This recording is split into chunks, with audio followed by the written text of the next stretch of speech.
80's Wrestling Con's virtual signing series, Monday Night Virtual, is gearing up for its biggest signing yet.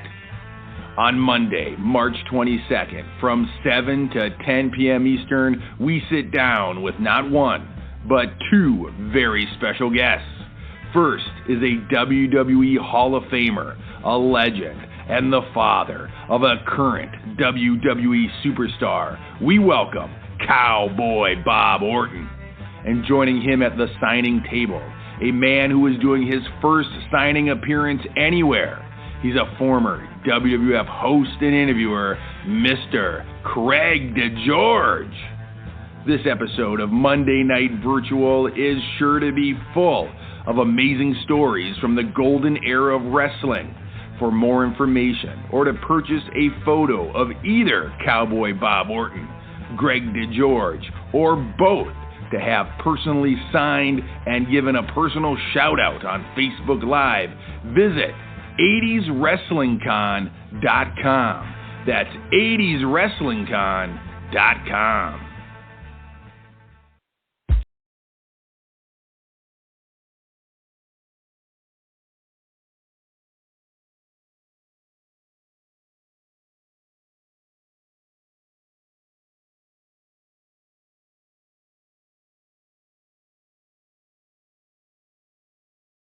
It's Thursday. It sounds like a Saturday, but it's Thursday, and it's time for another episode of 80's Wrestling the Podcast, the only show that takes place inside a 15-foot-high blue steel cage. I'm Jumping Jay, and as always, I'm joined by the wrestling collector himself, Tommy Fierro. What's going on, man? Tommy, this was a big, exciting week for you, my friend. Yesterday, St. Patrick's Day, was the grand opening of your brick-and-mortar store, The Wrestling Collector. And I'm dying to know, how was day number one? It was awesome, man, and I appreciate you asking. It was, ever since I was a little kid, man, it was always my dream to have a pro wrestling store one day. And even when I was promoting, throughout the years, I always, in the back of my mind, always wanted to, have a pro wrestling store. So yesterday it opened up, man. The Wrestling Collector. It is located in Stockholm, New Jersey, in Sussex County. The address is 2772 State Route 23, right on the highway in Stockholm, New Jersey. And anyone that lives in New Jersey or the New Jersey area, they can head over to the website, thewrestlingcollector.com, and you can get the directions on there, hours of operation, some photos of what the store looks like. It was awesome, man. My parents were there, my wife and daughter were there, my friends were there. It was surreal, man. To be honest with you, it was surreal. We're going to be open 6 days a week. We're going to be off Mondays at the store because we do Monday Night Virtual. And that was a nice commercial there at the top of the program. This Monday night, we have Craig DeGeorge and Cowboy Bob Orton, our first doubleheader this Monday night. It should be interesting. Craig was on last week, and he was a great, great guest. And I really enjoyed listening to his stories. And I'm sure he'll get into more this Monday night. And like you said, this is his first ever signing. So any wrestling collectors out there, no pun intended, that collect autographs, and you don't probably have a Craig DeGeorge autograph because he hasn't done a signing. So this is a perfect opportunity to pick up a Craig DeGeorge autograph picture personalized to you, as well as Cowboy Bob Orton. You can head over to 80'swrestlingcon.com now. Select the photos you'd like for each guest. And then this Monday night live on our Facebook page, which you can find the link to 80'swrestling.com. They will sign your photo, give you a shout out, and then we'll ship the photos out to you following the signing. And then following Sunday is our big one, man, Virtual Mania. But we'll get more into that next week because next week's topic is going to be Jake the Snake Roberts, who is the headline guest for our Virtual Mania next Sunday. So we'll get all into Virtual Mania on next week's episode. But yeah, man, it's been a roller coaster of a last couple of weeks for me. Every day's been crazy busy getting the store ready, and then doing the signings, and then trying to get all the merchandise out, do the podcast. It's overwhelming, brother. I think I'm gonna need an extra sip of Monster right now.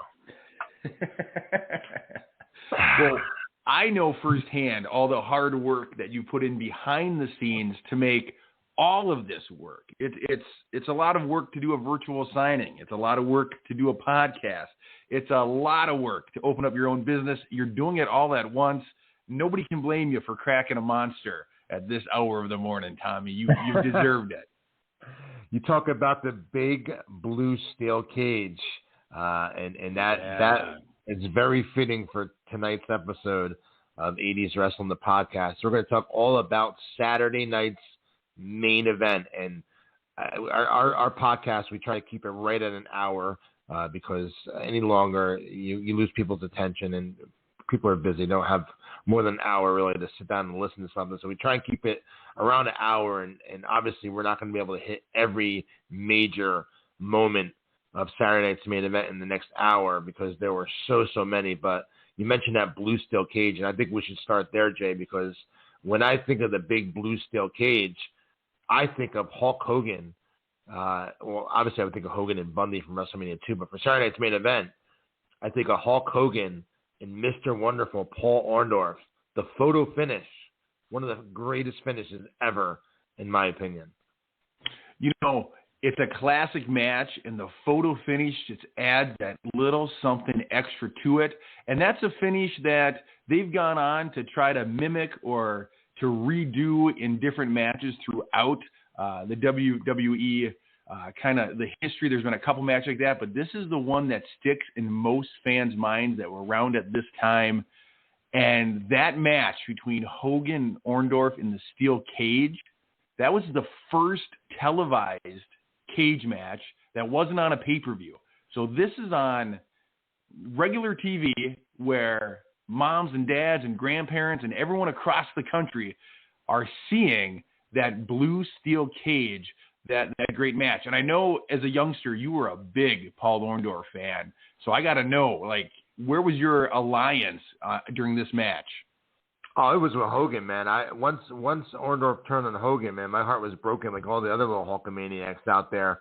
But yeah, man, that finish, they did that to perfection, Jay. If you go back and watch it, and that's tough to do because you have two different guys at different sizes, at different speeds, having to drop at the exact same moment and instant.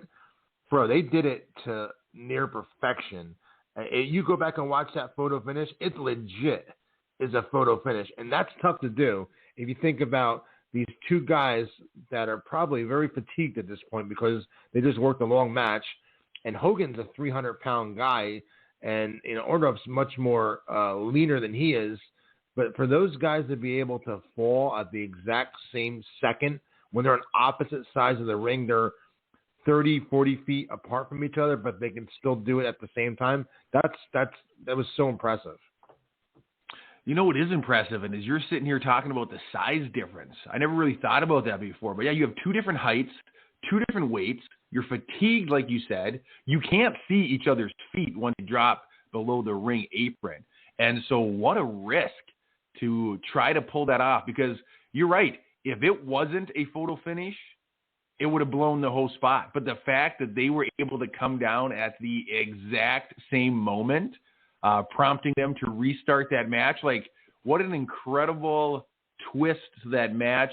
And it was a gamble. It could have went awry if they didn't land perfectly, but man, they were in sync, and it made for a memorable moment on Saturday night's main event.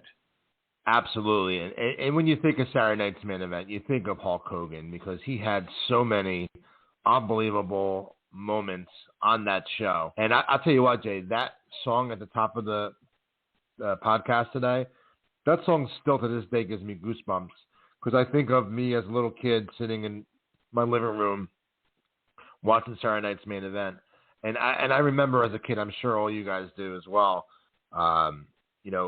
we were young at that point, and staying up to 11:30 as a 7-year-old or an 8-year-old, man, that was hard to do. So I'm sure, like many of you, I would take a early nap around 8 o'clock, and then my mom would wake me up at 20 after 11 because it would come on 11:30 Eastern time here in New Jersey, and it would be on till I believe it was about 12:30 or so.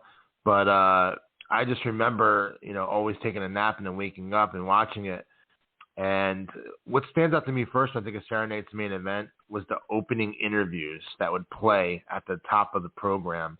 And you'd hear that music playing in the background, like, and they would be talking with, like, really low music in the background, man. That's what would hook you right away, is that they would promote these matches before the show even started. Like, you'd see Jake the Snake Roberts in the shower with a snake talking with the music playing real low in the background. And, like, that just, like, built it up so much and made it seem like a real big deal. And it was a big deal back then because back then, there was all squash matches. So you would watch Superstars of Wrestling or Wrestling Challenge or Primetime Wrestling. It'd be few and far between that you would see stars wrestle each other. You'd have to go to the arenas and the house shows to see that. So it was a big deal at that point, seeing, two stars collide with each other on TV. It was a big deal. It had a big fight night feel to it because, this was a show on NBC. This was prime time, and it wasn't every week. And so this wasn't happening every Saturday. This was a big deal, a special event, and wrestling was being broadcast in prime time against other prime time shows, and so it needed to catch the viewer's attention. If you were a casual viewer and you were flipping through channels and you landed at the beginning of Saturday Night's Main Event when those wrestlers were cutting those promos, it would hook you. It would draw you in because they're larger-than-life characters. You got the music in the background. They're over-the-top interviews where they're saying who they're fighting, what they're going to do to them. And so, yeah, it was designed to draw viewership, and it did just that. And if you were a wrestling fan, you lived for these Saturday Night Main Events because this was the show that furthered storylines. This was the show that gave pushes to either your favorite faces or your most hated heels. This was the show where you would see big names battle each other. We didn't have Monday Night Raw. We didn't have headliners going against each other than on pay-per-views. And so this was the must-see event for wrestling fans. And so what a great use of that primetime spot by Vince McMahon and the World Wrestling Federation, capitalize on wrestling fans, but to also grab casual viewers from other shows and bring them in for the wild ride that was professional wrestling in the 80s. Absolutely, man. I couldn't have said it better myself. To put you on the spot, if you had to, and it's going to be next to impossible, but if I, put a gun to your head to Jay, real quickly, what's your one memory of Saturday Night's Main Event? It doesn't have to be the greatest memory, just your one memory. When you think of Saturday Night's Main Event, what's the first thing, if I had to put you on the spot, that you would think of? I have about 3 or 4 that I hold in my memory, but I would say the one that I always go to when I think of this is when Hulk Hogan ran out to save Savage after a beatdown from Honky Tonk Man, and it was essentially when the Mega Powers formed. That's the memory that I have in my head because I was a huge Hulkamaniac. I was a huge Hogan fan. And so anytime he was on the TV, it had my attention. But seeing him run out and save Savage, like that sticks in my mind. How about you, Tommy? Do you have like one moment that is just always at the tip of your brain when you think Saturday Night Main Event? Well, obviously that one, when, Honky Tonk Man attacked Savage and Elizabeth ran to the back and Hogan came out. Every 80s wrestling fan remembers that moment. It's probably the biggest moment on Saturday Night's Main Event is, pretty much the beginning of the formation of the Mega Powers. But what comes to my mind when I first hear Saturday Night's Main Event is when Jake the Snake Roberts DDT'd Ricky Steamboat on the cement floor. I for some reason, that comes to my head first when I think of Saturday Night's Main Event. That was an awesome Saturday Night's Main Event moment. And there's so many of them. and I'm looking forward to talking to you about some of them here today on the show. That's definitely up there, though, for me as one of them. Absolutely. What a moment. What a heel move by Jake Roberts. And I don't know for sure, but I believe I've heard somewhere along the lines that Ricky suffered a little bit from that. Like, I don't know if he got knocked out legit or what, but I think I remember that it wasn't a great spot for Ricky. Yeah, man, that was looked so devastating on TV. I can only imagine that it had to have done something to him, because on TV it looked, especially as a kid watching it, man, you're like, holy crap! You just can't believe what you just seen. You've never seen something like that before. That was amazing. I guess let's start off from the top, man. The first Saturday Night's Main Event took place on May the 10th, 1985. It aired the following day on May 11th, and it was up here on the East Coast. It was in the Nassau Coliseum. We're not going to have time to go through every episode, every match, but I just want to make mention of the first one because it was the first. It was headlined by Hulk Hogan, taking on, little would you have it, would be Cowboy Bob Orton, who will be appearing this Monday night on the Monday Night Virtual we just mentioned earlier. And Hulk Hogan had Mr. T in his corner, and Orton had Roddy Piper in his corner. And this is right after WrestleMania 1. So it just goes to show you, they really were going in the mainstream at this time, because WrestleMania was in March. And now in May, just a couple months later, they're now on national TV. So you can see, and they're on MTV with Cyndi Lauper at the time. So you can see the whole formation of, the boom period of 80s wrestling is taking place right now. You have them on MTV, you have WrestleMania, and then a couple months later they're on on NBC. So this whole period is just crucial to the history and success of wrestling today. Absolutely. This is the boom that launched the World Wrestling Federation into mainstream. How exciting that you're going to be able to sit down with Cowboy Bob Orton on Monday, because think about the part he played in that big boom. He was part of WrestleMania 1. Here he's part of Saturday Night Live Main Event number 1. He was right in the heart of it. And so I'm excited to watch that signing and maybe hear some stories about Saturday Night Main Event from Bob Orton. I'm gonna make sure our host Ryan asks him about working the first Saturday Night's Main Event with Hogan. I'm interested in that. And any questions you guys have for Bob or Craig DeGeorge for our live virtual signing this Monday, March the 22nd, you can actually ask them in the chat room as the virtual signing is going on. And again, if you want to order photos of either guest, you can head over to 80'swrestlingcon.com and do so. Another thing that was interesting about Saturday Night's Main Event, if you notice, I'm sure you're looking at the results of every episode like I am right now. They would never put on the main event last. And obviously that was because it's already late at night. And their audience at that time is highly with kids in it, the high part of their fan base is kids. So you would see Hulk Hogan either go on first or second, maybe third, but he would never close the show typically. Looking at the first Saturday Night's Main Event here, the last match of the broadcast was Junkyard Dog with his mother, Bertha Ritter, defeating Pete Doherty. I'm looking at the second episode of Saturday Night's Main Event. And the last match on was the Dream Team against Lanny Poffo and Tony Garea. The third episode has Ricky Steamboat against Mr. Fuji in a Kung Fu Challenge closing the show.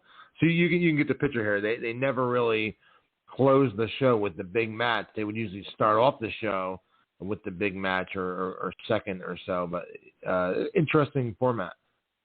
It is an interesting format, and you're absolutely right. It must have to do with viewership. They must have known, being on late at night, they want to hit with their prime matches right away to draw the attention in, get the ratings, and then if people tune out after that, I think they were okay with that. But yeah, it is interesting. It's contradictory to what you would think when you're booking a wrestling event, you would think you would save your headliner for last.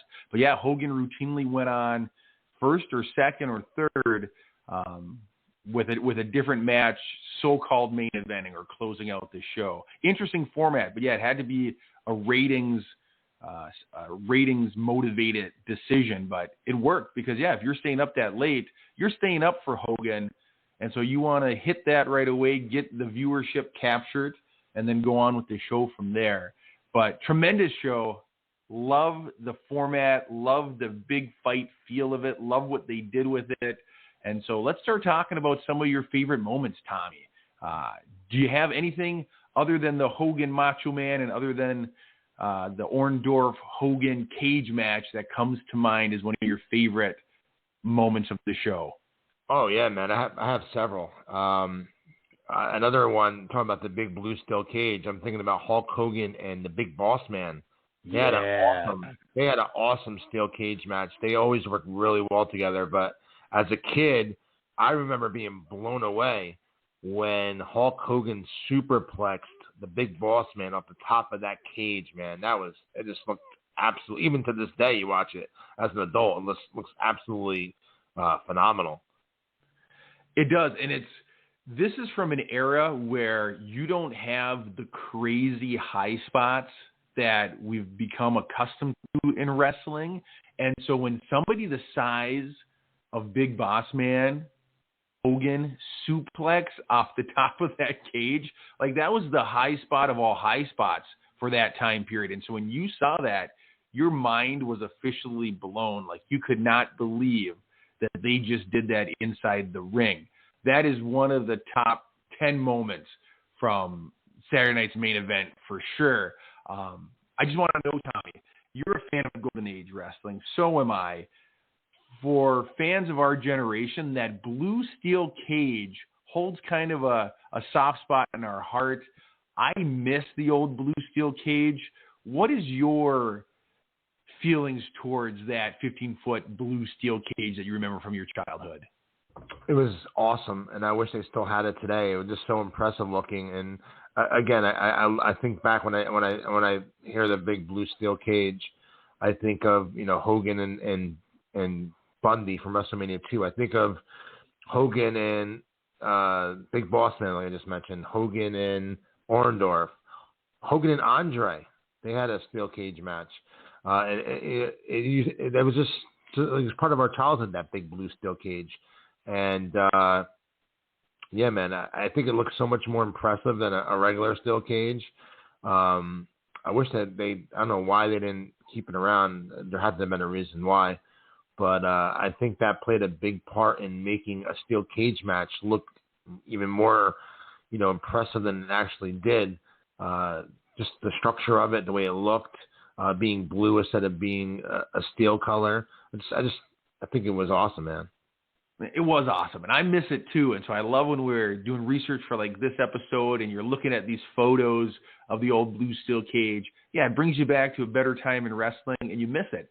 And I still have my old LJN wrestling ring down in the basement, and it has the plastic version of the blue steel cage. And even in toy format, that blue steel cage is just so impressive looking and just invites you into the world of wrestling much more than a chain link fence does, in my opinion. But we can talk about the cage another time. I just wanted to get your opinion since we were talking about Hogan's suplex and Boss Man off it.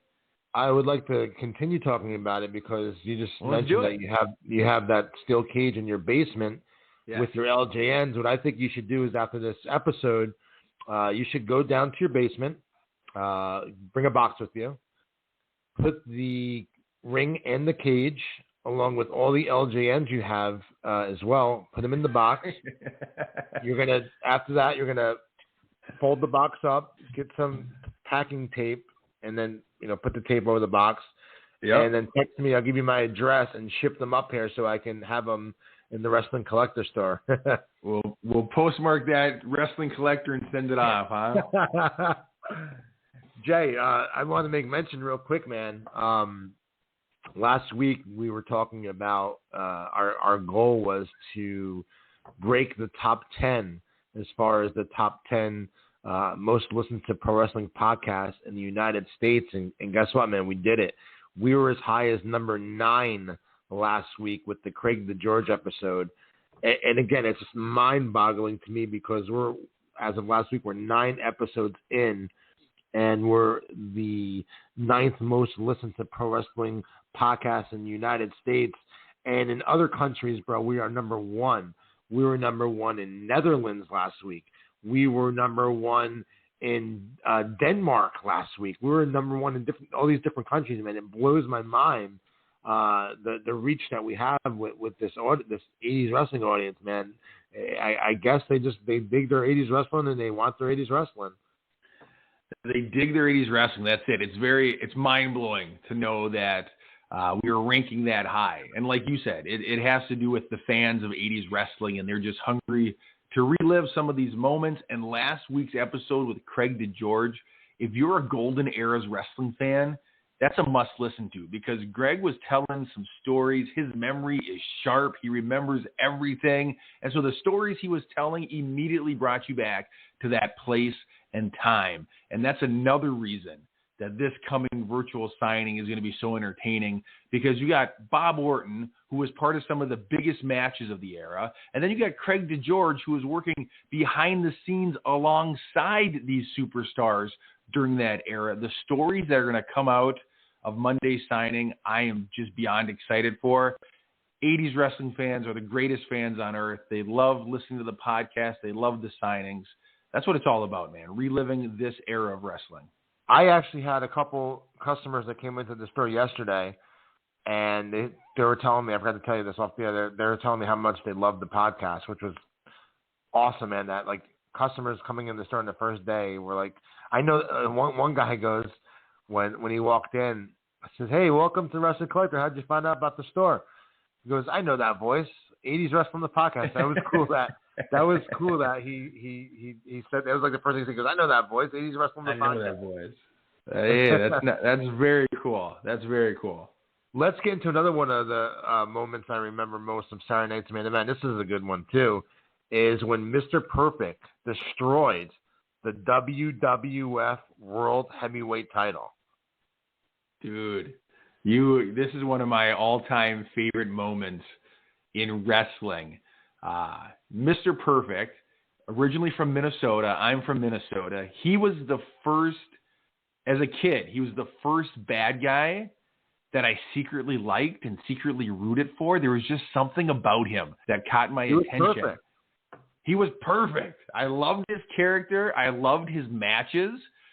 But then when he would start challenging Hulk Hogan, and then they'd have these matches, or Lanny Poffo, the Genius, would be involved, I loved their version of going after Hogan because they weren't matching him physically.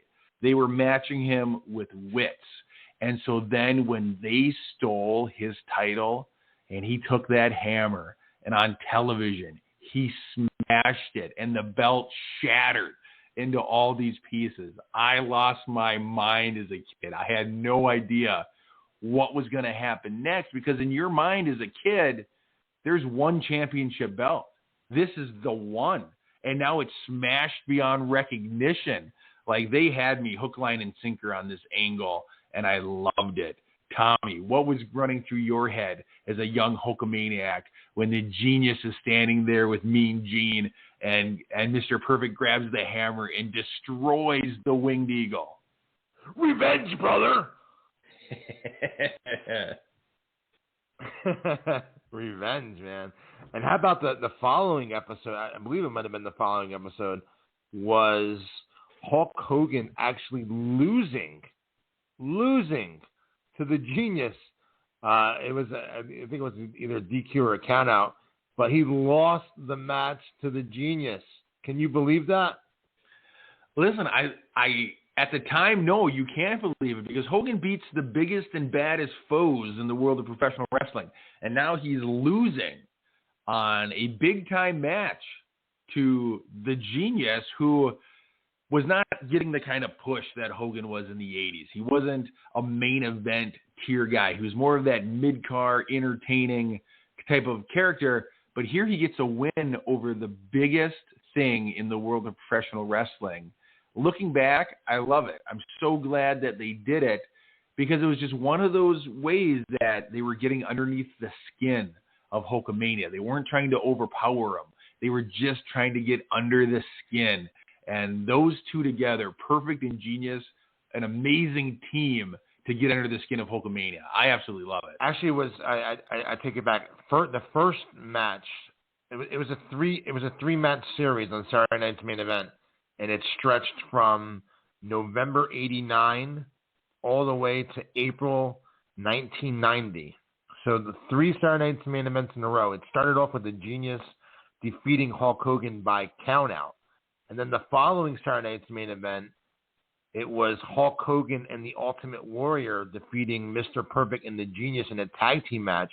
And I want to track back to that momentarily because this really cranks up the build for Hogan and Warrior for WrestleMania 6. And then the following episode in April of '90 was Hogan going one-on-one with Mr. Perfect. So they had a 3-series Saturday Night's Main Event run with this. But I want to go back to the second one, where it was Hogan and Warrior against Perfect and Genius. Right before this match was the Royal Rumble, which started the tease of Hogan and Warrior. But they really cranked it up here. If you remember this match, Ultimate Warrior accidentally clotheslined Hulk Hogan, and then we were off to the races. Dude, this is like I get excited thinking about this kind of stuff because this is right after the Royal Rumble where you first felt the rumblings, no pun intended, that the Warrior and Hogan might end up going head to head, and then this episode of Main Event when the Warrior accidentally delivers that clothesline to Hogan and Hogan goes down. Like, it was the first time as a kid that you thought there was a power that could rival Hulkamania. And to see these two kind of turmoil start bubbling to the surface, you could start to sense something was going on. Two baby faces. In my life as a wrestling fan up to that point, I'd never seen two baby faces kind of turn on each other like this. And so, it sent shockwaves through wrestling fans. And just the way they did it, that it was the accidental clothesline, but Hogan sold it. Then they stand up and they're face-to-face. I just love that stuff, man. I think that's so well done. That's such a good storyline, so well driven. They took their time with it. I loved it, man. I loved it. I want to make mention, Jay, that I'm looking at some of the old results of old Saturday Night's Main Events right now. On the 14th edition of Saturday Night's Main Event, and that aired on January 2nd, 1988, we have the Strike Force, Tito Santana and Rick Martell, in a 2 out of 3 falls match for the WWF Tag Team Championship. 2 out of 3 falls against the Bolsheviks. I'm telling you, bro. I'm telling you, that was the team of the 80s. You're just now getting behind them. That was the team. Can you imagine a 2 out of 3 falls for the WWF Tag Team Championships against the Bolsheviks?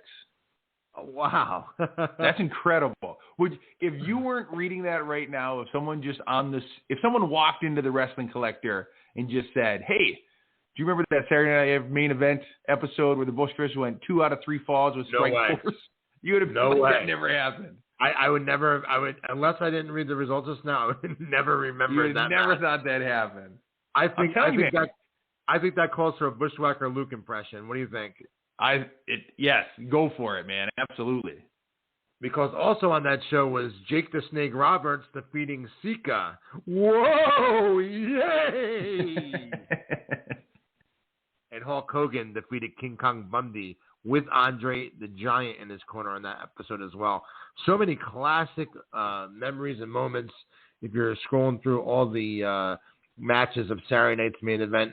One thing I do want to make mention of, Jay, not kidding around for a second, being serious, is that WWF used Saturday Night's Main Event as a great, great marketing tool to get you to the big matches at WrestleMania. they'd always air a Saturday night's main event right before WrestleMania. And they did such a good job building up matches. Like, for example, before WrestleMania 2, when it was Hogan and Morocco one-on-one, and Bundy came out, and then, he attacked Hogan and gave him the avalanche in the corner, and that set up for WrestleMania 2. The WrestleMania 3, you had the Battle Royal right before WrestleMania 3, where Hogan and Andre are staring at each other in the Battle Royal, and all the other guys are surrounding the inside of the ring, not doing anything but watching those two guys. They just did such a good job. We just mentioned Hogan and Warrior right before WrestleMania 6. Obviously, Hogan and Savage. They did such good jobs building up the big matches, and obviously they were smart. You have a worldwide audience watching, but that was a big part of their machine back then. Was this program, Saturday Night's Main Event?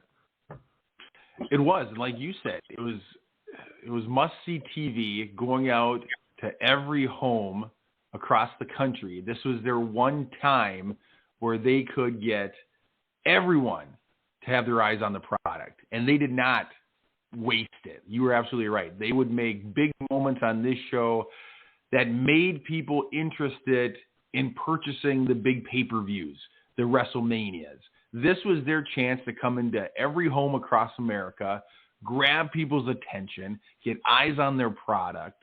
And Vince McMahon, especially during this era, was a genius at capitalizing on these opportunities. And Saturday Night's Main Event is just that. It's an opportunity to get more eyes on your product, which is why they had big things happening on that show. But like you mentioned, it was for a greater purpose. It was building towards the granddaddy of them all, to get people to purchase that WrestleMania pay-per-view buy so that they could get even more butts and seats, even more revenue, even more eyes on the product. This era of wrestling is just a prime example of why the World Wrestling Federation is as successful as it is. They capitalized on moments like this. Absolutely. Let's talk about some of the biggest and best matches in Saturday Night's Main Event. One that comes to mind is a match that had the Macho Man Randy Savage going one-on-one with Bret the Hitman Hart. Randy Savage and Bret Hart in a singles match. Man, that's just fire if you think about that. It is, and this is a time when the Hitman wasn't a singles wrestler. He was still part of the Hart Foundation, and so this was a chance for him to showcase what he can do in a singles aspect. And Macho Man at this time in his career is already one of the must-see competitors. And so to see those two go against each other was unique. It was a treat. And at this time on Saturday Night Main Event, most of the matches, if you look at the times, they're not going that long. 5-minute match, 6-minute match. This was a 12-minute match between Bret Hart and Randy Savage, and it kind of showcased an athletic style of wrestling that maybe you didn't get with a Hogan and a Bundy, but you definitely got it here. Absolutely. And talk about another classic match. How about the Rockers and the Brainbusters, 2 out of 3 falls, man? If you didn't see that match, you got to go back and watch that, because those guys just tore it up. Rockers were doing tag team wrestling at its finest in the 80s. High energy, high flying, 2 young, athletic guys. Of course, we know one of them goes on to superstardom. The other one, Shawn Michaels, just kind of peters out. But I'm kidding. As a kid, I was over the top for Marty Jannetty. I would have bet money that he would go on to have the career that Shawn had. But history proves me wrong there. So the Rockers are everything you love about the 80s. And then you have the Brainbusters, 2 guys who have amazing careers, most of their best work outside of the World Wrestling Federation. I wish their time in the WWF would have been longer. I wish they would have been able to accomplish more. But like you said, this is a classic tag team match that people need to go back and watch. And if you're a tag team wrestler, you should go back and study this because, they put on one awesome match. There's something about Saturday Night's Main Event and 2 out of 3 falls tag team matches. I'm just scrolling through all the match history of Saturday Night's Main Event. Check this out. They had Brainbusters and Demolition 2 out of 3 falls. They had Brainbusters Rockers 2 out of 3 falls. They had your boys the Bolsheviks 2 out of 3 falls. They had the Islanders and the Killer Bees 2 out of 3 falls. There's just a bunch of 2 out of 3 falls matches on Saturday night's main event. That's interesting because you don't see those matches anywhere. Do you have those? You have them up in front of you? Here's another one. British Bulldogs with the Hart Foundation 2 out of 3 falls. There's a bunch of 2 out of 3 falls tag team matches. What are some of the timestamps? Here's another one. British Bulldogs against the Dream Team 2 out of 3 falls. What are some of the timestamps? How long are these matches going? British Bulldogs and Dream Team, 13 minutes. So obviously 2 out of 3 falls at 13 minutes is not much. Yep. Let's see here. Another one that's 12. 2 out of 3 falls, only 7 minutes. That's odd. I don't know. It's strange that they have all these 2 out of 3 falls. Maybe because of commercial breaks. It must have to do with commercial breaks, and they must just be because if you're getting 2 out of 3 falls in 7 minutes, 8 minutes, 12 minutes, it's fast paced, and so it must be commercial breaks, and it must be these 4 guys putting on one hell of a show so that fans are glued to their TV set. Yeah, it's just interesting looking back, seeing all these 2 out of 3 falls. I'll tell you what, I've seen some of these matches here, Jay. I'm scrolling through them now, looking at them. There's some matches I do not remember on this show here, on these episodes. Some really interesting matches. I can't wait to go back and watch some of these. Let's see here. Yeah, and it's Hart Foundation against the Young Stallions. That closed the show on the 12th episode of Saturday Night's Main Event. That's the episode with Savage and Honky Tonk where Hogan ran out and made the save. And then Hogan worked Sika on that show. That was followed up by Bundy against Paul Orndorff. And then that's when Orndorff returned as a babyface with Oliver Humperdinck. And then closing that episode was the Hart Foundation and the Young Stallions. Interesting, the match choices, as far as like what placement they put them at. It is. Again, that has to be with viewership. But I would watch the Hart Foundation and the Young Stallions. I'd go back and watch that. Oh, absolutely. I can't blame you for not remembering all the matches because in its original format, it was 29 installments of this show in between the mid-'80s and the early 90s. So it's a lot of episodes and there's a lot of matches. So yeah, there's some classics in there that have probably been lost over time, and it'd be fun to go back and revisit all these episodes and watch them. Absolutely. Here's an interesting one. This was the 15th edition of Saturday Night's Main Event. One-man gang against Kent Patera. I don't ever remember those guys wrestling each other. No, neither do I, but that would be another fun match to watch because one-man gang's accompanied by Slick. It only lasts a little under 4 minutes. But yeah, that would be a fun one to watch. I was a big fan of the one-man gang's working style. I dug him as a big man, and so that would be a fun one to go back and revisit. That one had Hogan and Harley Race earlier on the card. That'd be a fun match too. Yeah, absolutely. And if you're looking at that, you see the Islanders with Bobby Heenan against the Killer Bees, 2 out of 3 falls. I don't remember 2 out of 3 that. falls. That's very interesting that they keep going back to the 2 out of 3 falls in a tag team match. Ooh, I'll tell you what, though, man. If you look at that next episode of Saturday Night's Main Event, which aired on April 30th, 1988, I would love to go back and watch Demolition against the British Bulldogs.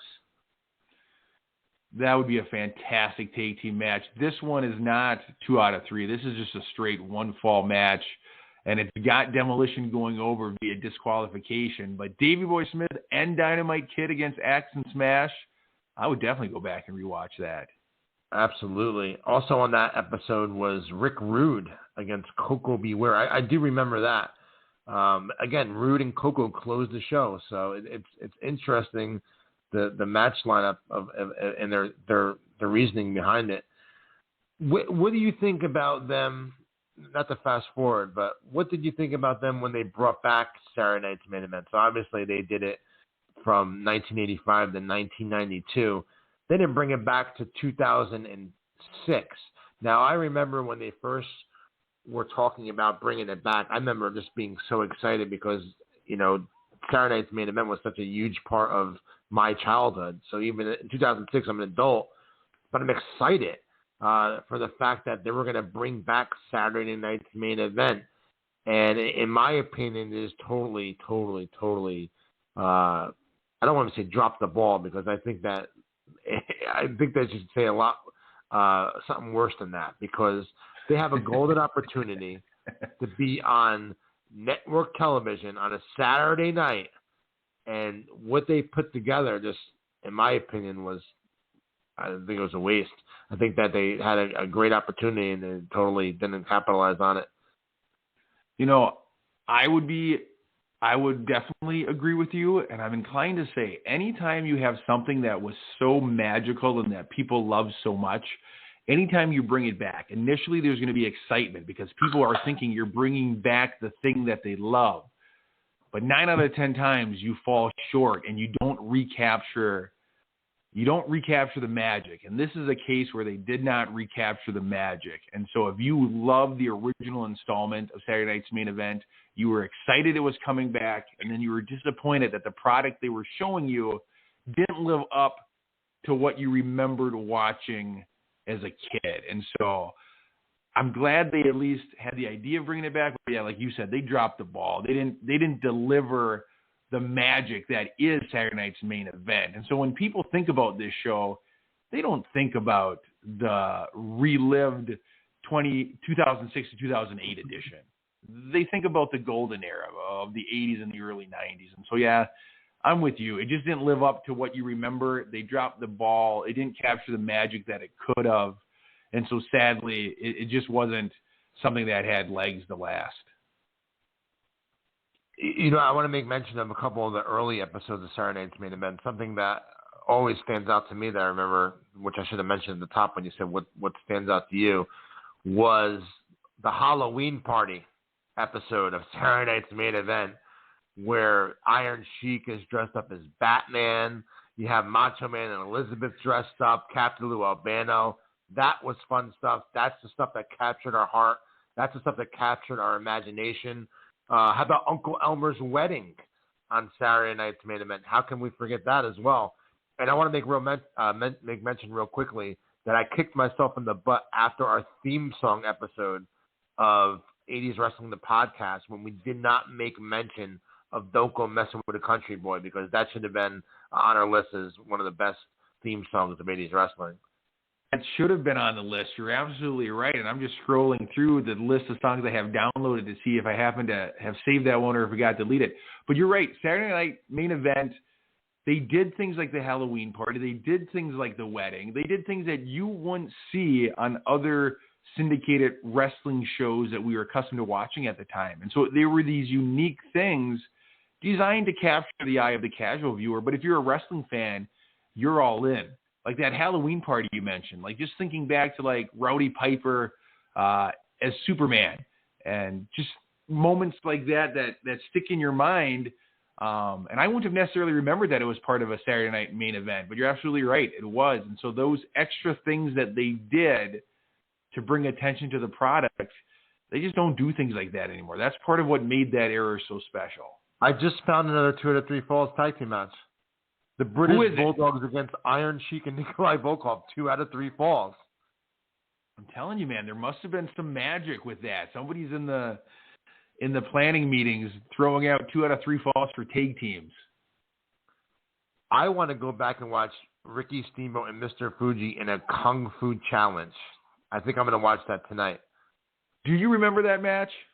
Vaguely, but I want to go back and watch it. Do you remember it good or no? I do not. I'm racking my brain. I don't remember what the Kung Fu Challenge was, if they were breaking boards or if they were demonstrating kicks or what that was. I think that it should be me and you in an 80's wrestling podcast Kung Fu Challenge. Let's do it, man. I'm all in. I want to know who the fans are with here, man. Are they Team Jumpin' Jay or Team Tommy? When it comes to Kung Fu? Yeah, a Kung Fu challenge.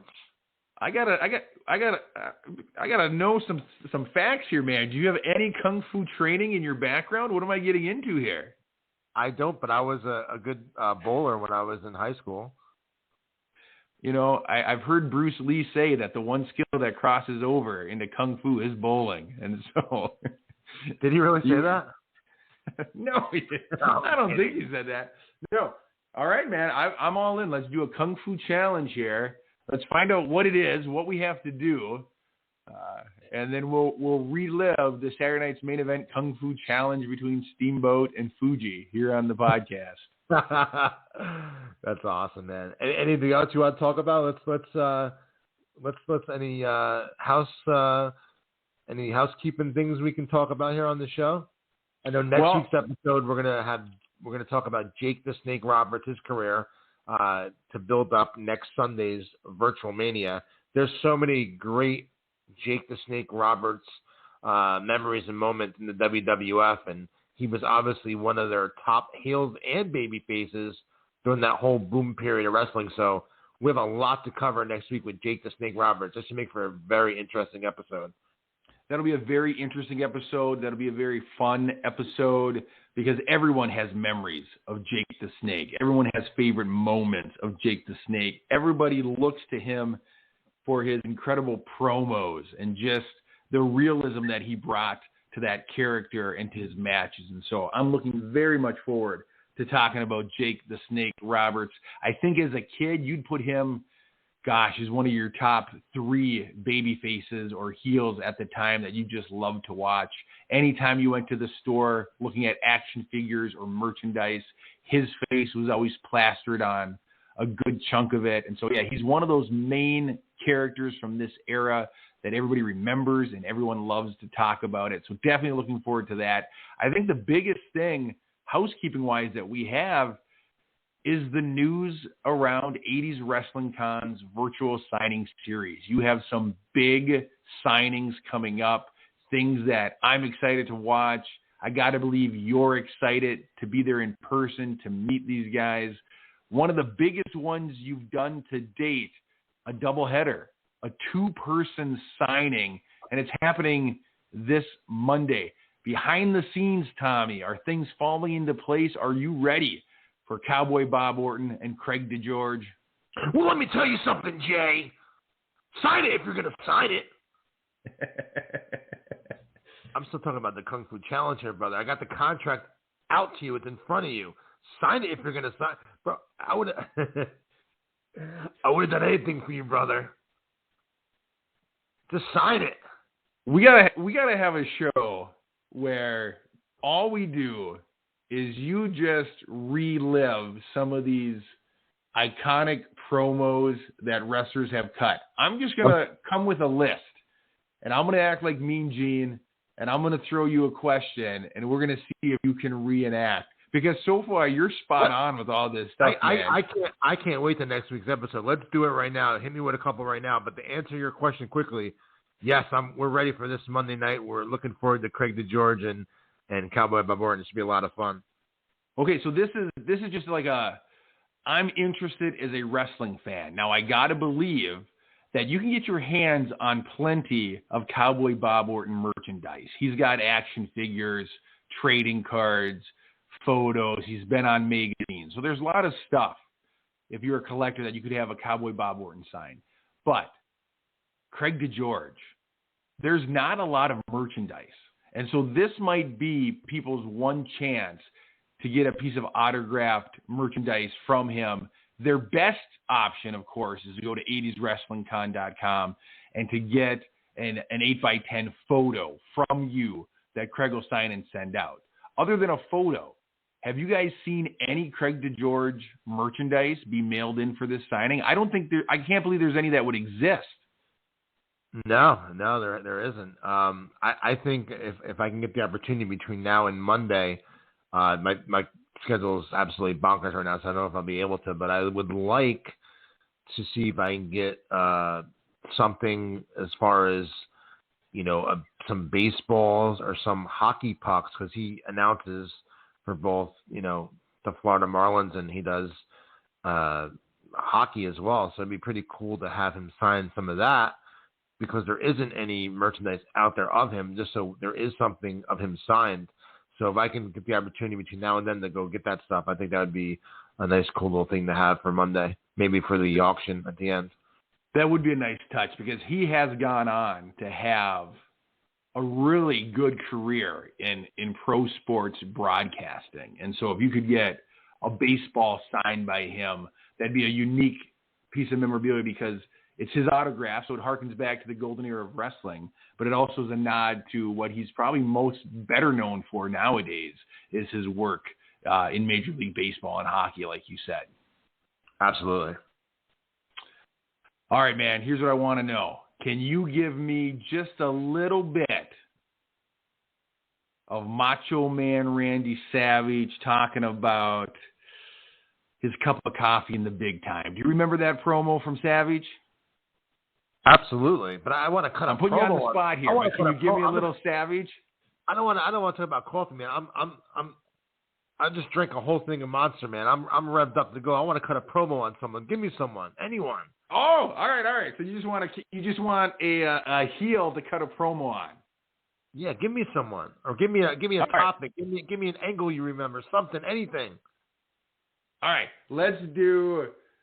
This is near and dear to your heart because you saw it when Andre the Giant tore the golden crucifix off of Hulk Hogan. Give me a little promo on Andre the Giant Hogan style. Well, let me tell you something, dude. You were like a brother to me, man. I thought it was him, man. It was both of you. You're both sick. If you want a title shot, all you do is ask. I would do anything for you. Yeah, I'll sign it. Yeah, I'll sign it. And I'll get your attention at WrestleMania, brother. What you gonna do when the 24-inch pythons run wild on you?